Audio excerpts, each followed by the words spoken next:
ചിലർക്ക് വാടകയ്ക്ക് താമസിക്കാൻ വേണ്ടി മാത്രമേ യോഗമുള്ളൂ. അതൊക്കെ എന്തുകൊണ്ടാണ്? അതും ഈ വാസ്തുവും വസ്തുവും ഒക്കെ ബന്ധപ്പെട്ടാണോ ഇരിക്കുന്നത്? ചില ആൾക്കാരുടെ ജാതക പ്രകാരം ജനിച്ച സമയത്തിൻ്റെ ഇതനുസരിച്ച് അവർക്ക് സ്വന്തമായിട്ട് വീട് അനുഭവിക്കാനുള്ള യോഗം വളരെ കുറവായിരിക്കും.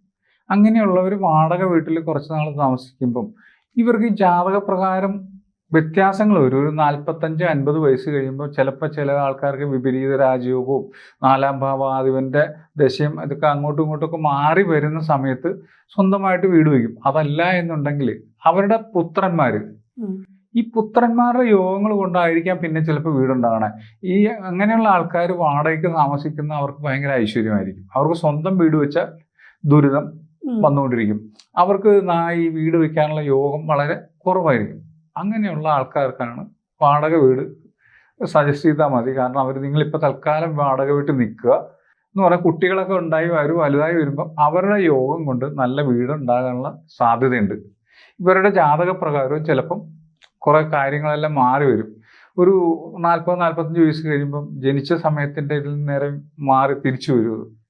അന്നേരം നമുക്ക് സ്വന്തമായിട്ട് വീടുണ്ടാക്കാം. സമ്പൂർണ്ണ ജാതകം സാധാരണ ജാതകമല്ല, സമ്പൂർണ്ണ ജാതകം 75 പേജുകൾ അടങ്ങുന്ന സമ്പൂർണ്ണ ജാതകം 250 രൂപയ്ക്ക് ഇനി നിങ്ങളുടെ കൈകളിലേക്ക്.